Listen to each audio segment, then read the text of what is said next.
So, how do you not just survive, but actually win when it feels like the world is against you? That's the real question at the heart of the track, Bigger Than Us. And today, we're going to deconstruct it. We're going to get into the code, the money rules, and the deep down philosophy of this incredible modern street anthem. Right off the bat, the track hits you with this line. And look, it's not trying to glorify anything. It's the opposite. It's a really grim reminder of what's actually at stake. This one line just sets the entire stage. We're talking about a world where every single move you make could be your last. The stakes don't get any higher than that. Okay, so to really get the philosophy here, you've got to understand the world it comes from. This isn't just random, it's a response to a hostile environment. There's a code, an unwritten set of rules you have to live by just to make it through. And what's rule number 1 of this code? Trust no one. Seriously, the narrator is basically saying danger and betrayal are everywhere. And you gotta understand, this isn't him being paranoid.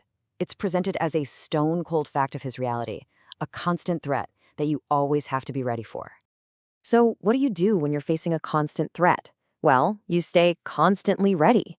The poll he mentions, it's not about starting trouble, it's about ending it. It's purely for self-preservation, a direct result of living in a world like this. And yeah, just so we're all on the same page, when he says pole, that's slang for a handgun. In this world, it's seen as the great equalizer. It's the tool you need, period, just to survive. And this right here, this shows the central conflict, right?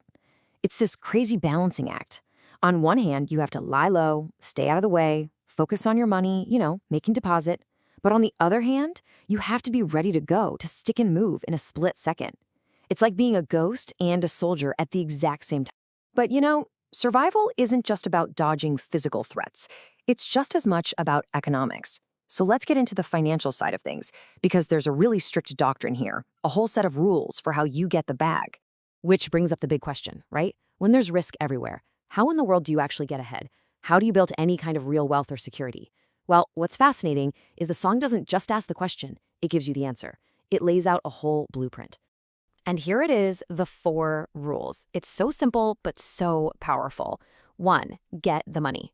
2, share it with your crew, your real ones. And then 3 and 4 are all about discipline. Don't waste it on clothes, don't waste it on clout. It's literally a complete financial plan for building something real, not just looking rich. And the endgame for all these rules? It's not just having a pocket full of cash. It's about real, tangible security. When he says, I'm fresh out the bank, that's the goal. That's success. It means you've turned the hustle into actual, stable wealth. That's the whole point. Okay, so we've talked survival, we've talked money, but what about the people? Let's get into the human side of it all, because in this world, your relationships are everything. They can literally be what saves you or what gets you killed. This line says it all. The loyalty to your crew, it's absolute. This isn't just about being friends, it's a bond, a pact. He's saying he'll risk everything, not for himself, but for his team. In a world where you can't trust anyone else, that's the foundation everything is built on. And then there's the flip side. And it is brutal. If loyalty is the most important thing, then betrayal is the one sin you can never commit. The consequences are immediate and they are final.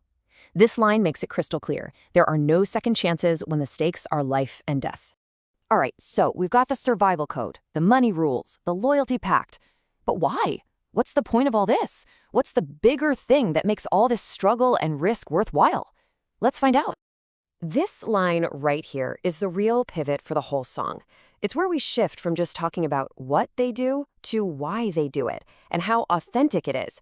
See, the real test isn't just living this life. It's having the guts and the skill to get in the booth and tell the actual truth about it. And why should you believe his truth? Because of where it comes from. He's making it clear this wasn't given to him. He built it from absolutely nothing. All he had to start with was lyrics and rhythm. It grounds the whole thing in a real story of struggle, of coming up from the bottom. So now we get the answer, and it comes in layers. The first layer? This whole thing, the mission, the grind, it's bigger than any one individual. It's bigger than him. It's a total rejection of ego. Then you get the second layer, which tells you what that bigger thing is. And it's not some vague concept. He says it plain. this family business. It all comes back to the collective, to the crew. The purpose isn't personal, it's for the group. And then the final layer just locks it all in place. Any one person is small, but the us, the collective, the family, that is everything. Nothing is bigger than the unit. And that's what turns this song from just one guy's survival story into a powerful anthem for the whole crew. Which leaves us with this one final, powerful question to think about. In a world that forces you to focus on your own survival every single second, what does it truly mean to find your purpose in something bigger?